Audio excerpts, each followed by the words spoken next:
mother we choose to interview is named Roberta Muñez. She is 81 years old and lives in Lungkanapan, Laak, Davao de Oro. When we knock on her door, we politely ask if it was okay to interview her. She warmly said yes and welcomed us inside. As we entered her home, we could already feel her sadness.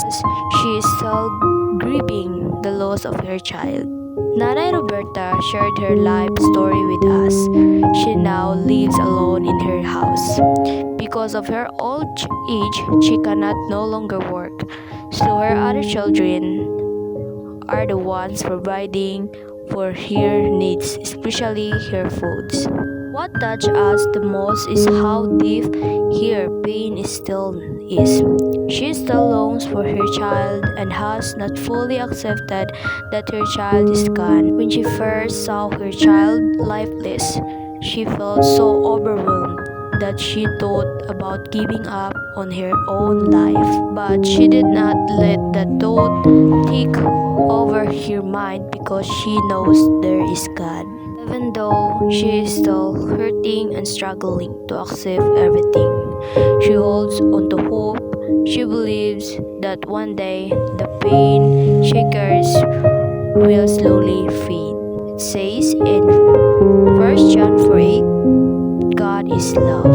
We shall never forget that God loves us. God also promises that when we are tired, we can come to Him and He will give us rest. We can come closer to Him and feel the joy of His presence. Nanay Roberta's story shows us that even when everything feels loose, we should never forget that God is always there. We must continue to trust Him and always remember to love Him because He never stopped loving us.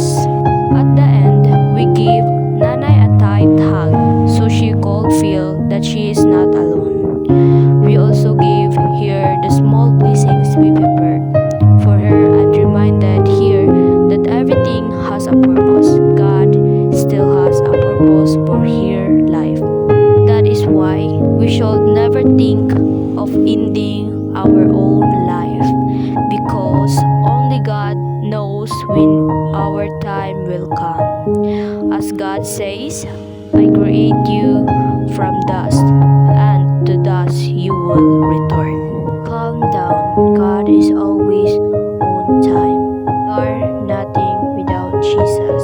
With God, all things are possible. Matthew 11 verse 28, Come unto me, all ye that labor and are heavy laden, and I will give you rest. John 8 verse 12, I am the light of the world. Light your battles through prayer and win your battles through faith. Isaiah 41 verse 10, So do not fear, for I am with you. Philippians 4 verse 6, Worry about nothing, pray about everything.